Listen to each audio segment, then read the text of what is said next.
Hey everybody, I told you we were going to do another video.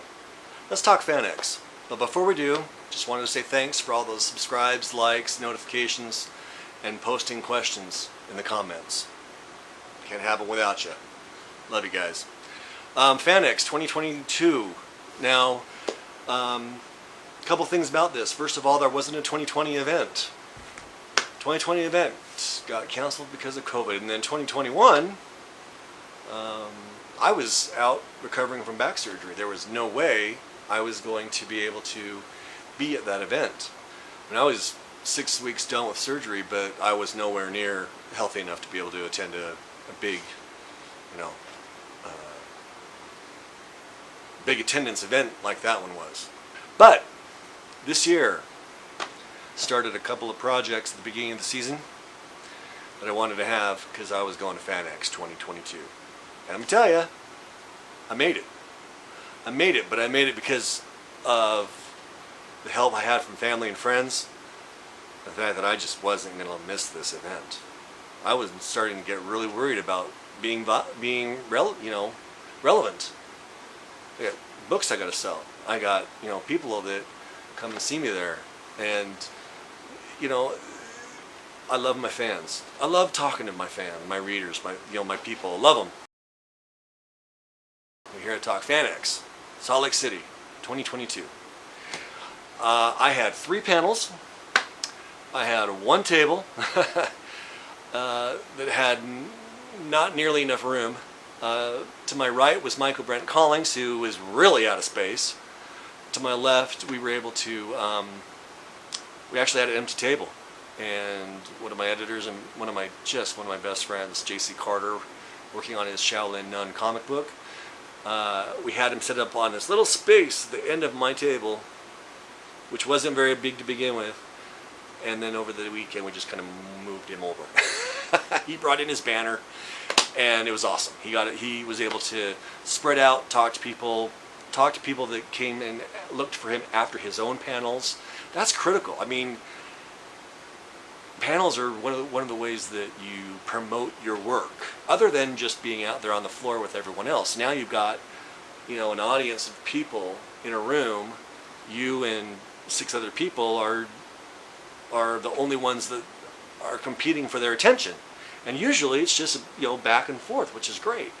So he was able to have a space, and I tell you, I'm going to put a link to his website down below as well.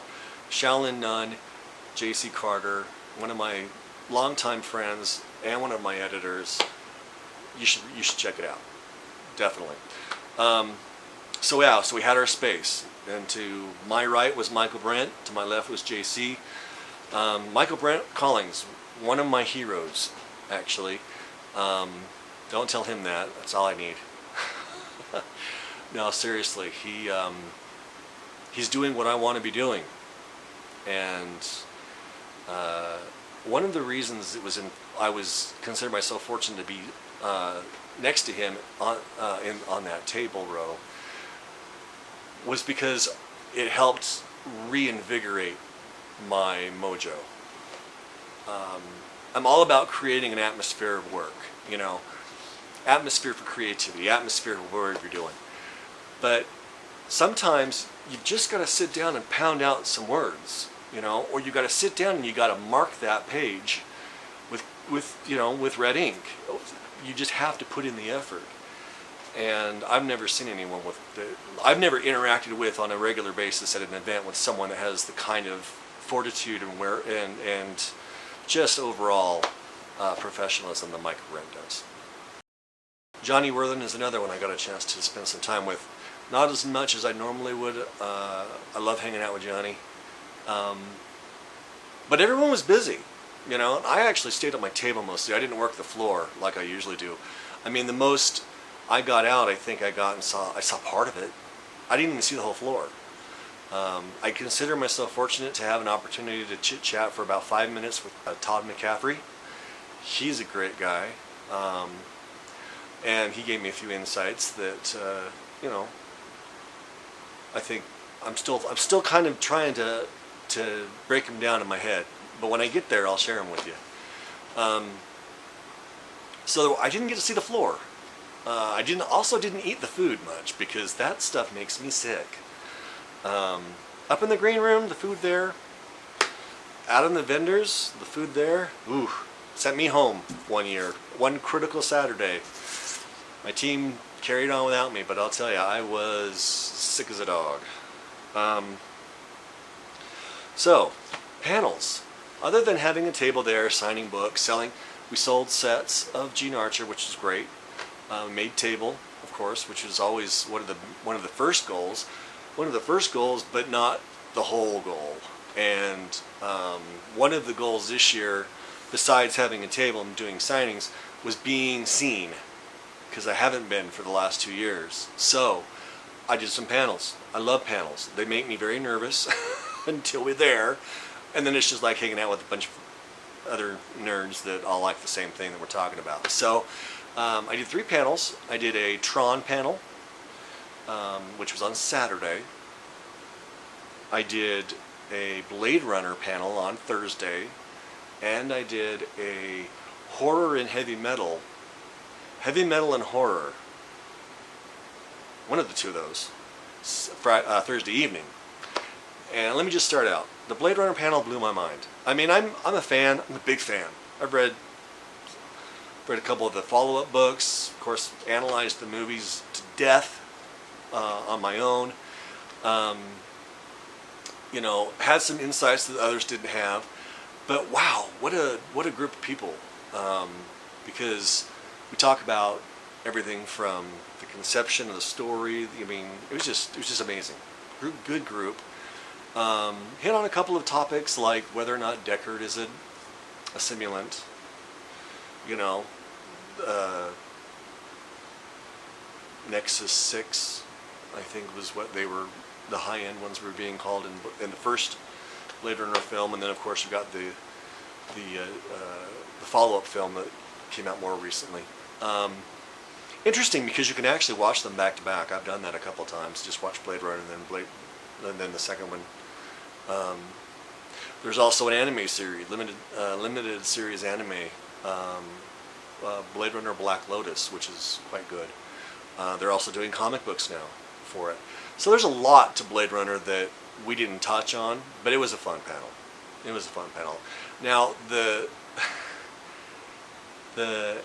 horror and heavy metal, or heavy metal and horror, I don't remember what it's called. That panel was interesting because I think I was the only person there that wasn't a musician. I mean, I've tried to learn guitar and drums. I think I played trumpet for 35 seconds before I realized I couldn't make my mouth work that way. I'm not musical. I would love to be like, you know, one of those boys out there that just picks up a guitar and goes for it. But I have 2. I've owned several. Not my thing.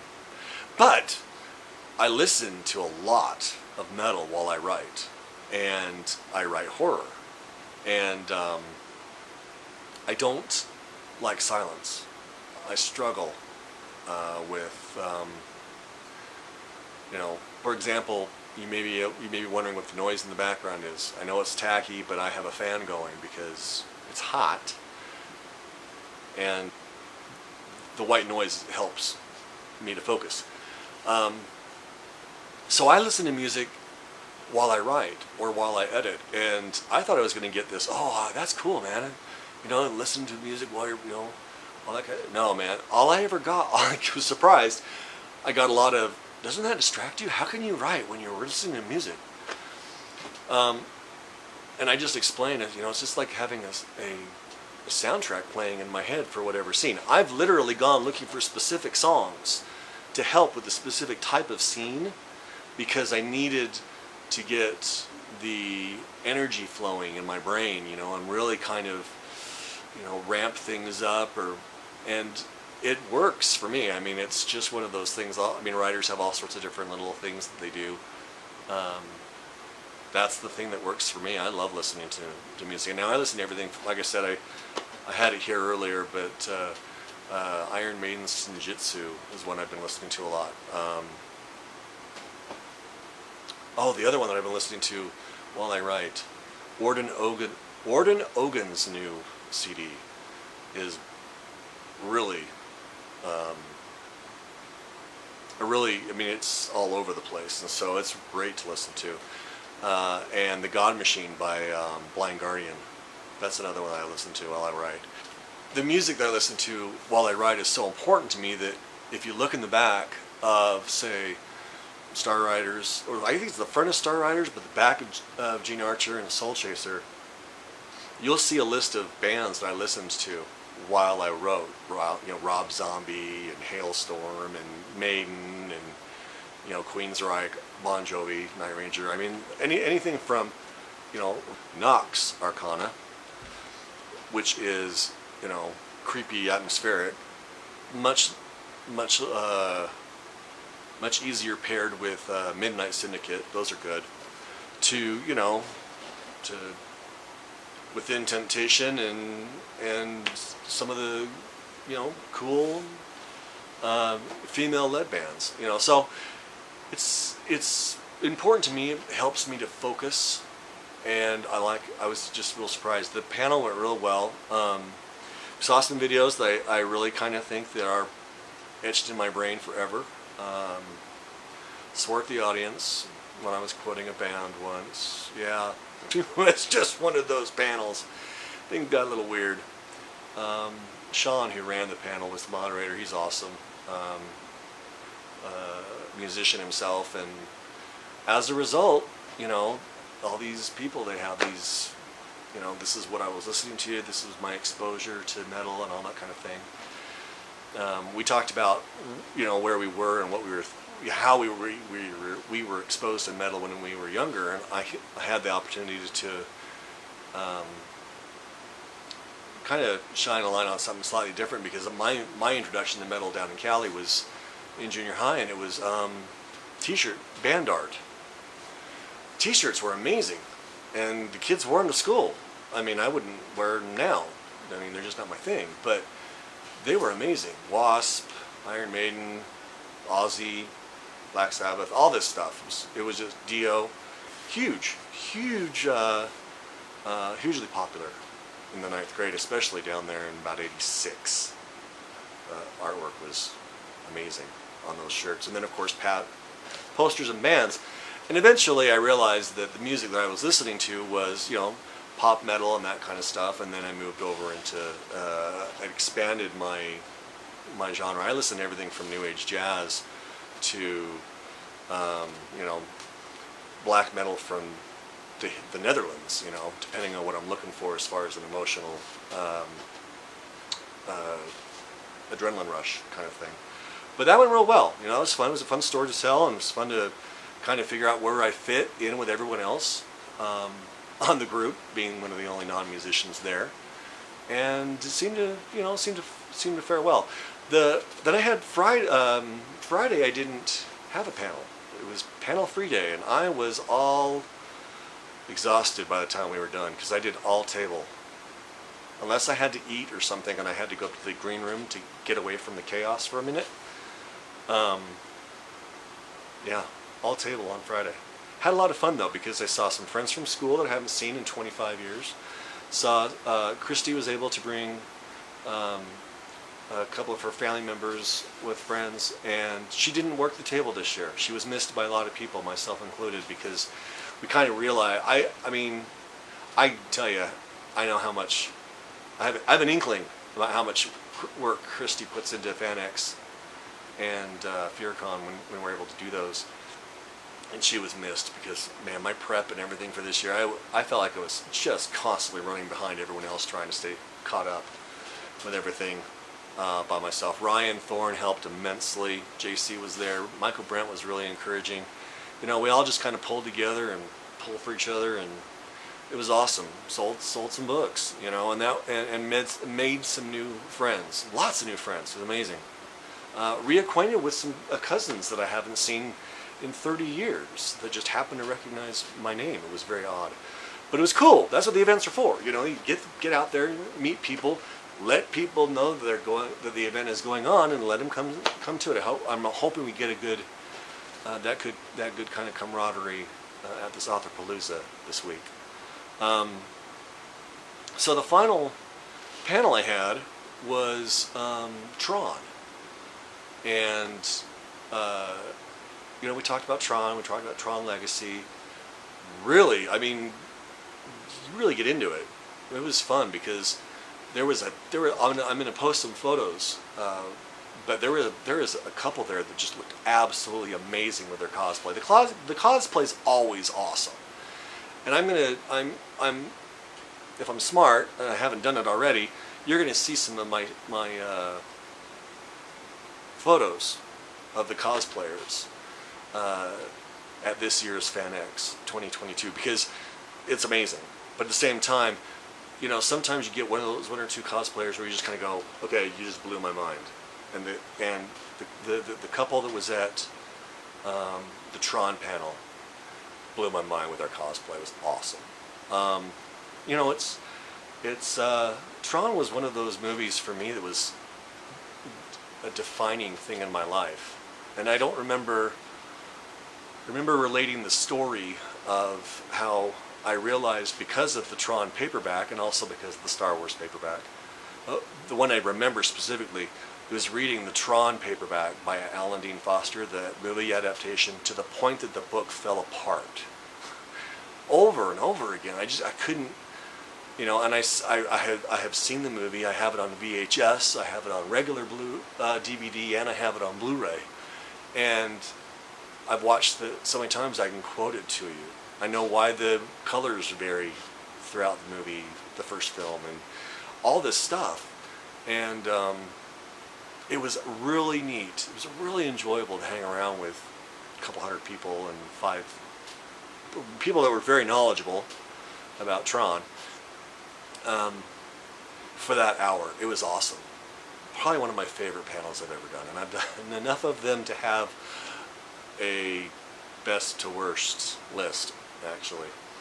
And then we just, that actually ended the day, because FanX doesn't run on Sundays, so it's a Thursday, Friday, Saturday event. My panel for Tron was the last hour. The hour immediately following the closing of the floor. So the vendor floor closed. I actually bailed a couple minutes early from my table because I had to get at the panel, and it was, there weren't any real sales bumps. There was not a whole lot of stuff going on. Those 2 late night panels didn't, especially the Tron one. I did that one just for the enjoyment of it. There weren't going to be any sales bumps from that anyway, because there was no rest of we closed the con out with it. That was my end. I was done. We got done with the Tron panel. We packed up all our kit and we were gone. It was really enjoyable, and I'm so glad that I spent the money and went. I've been as an attendee, not my thing, for some odd reason.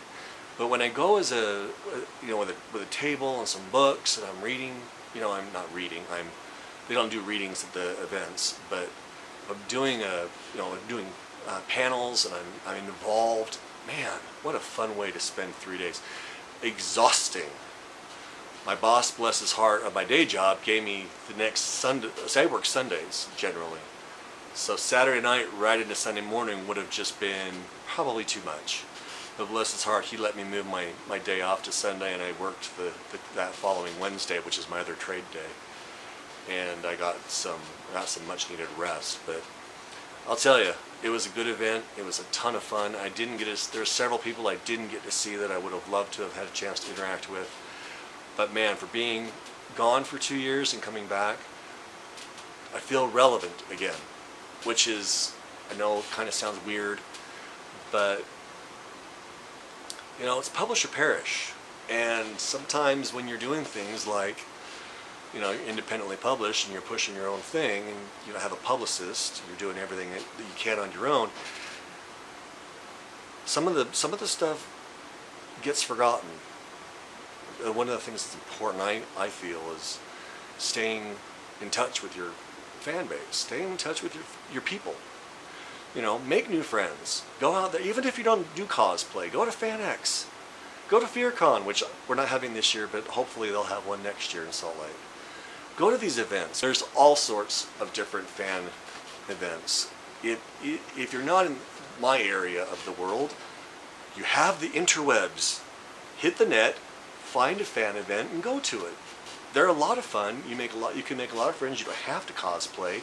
You can be real low key and just feel it out. See what it feels like to you and enjoy it. Because I am not missing another one. Anyway, FanX was awesome.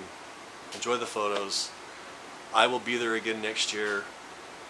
Like, subscribe, notify, all that stuff. Patreon is being rebuilt, but it is available. It's posted down below. Yeah, thanks everybody. It's been a lot of fun. This has been good times. Talk to you later. Bye.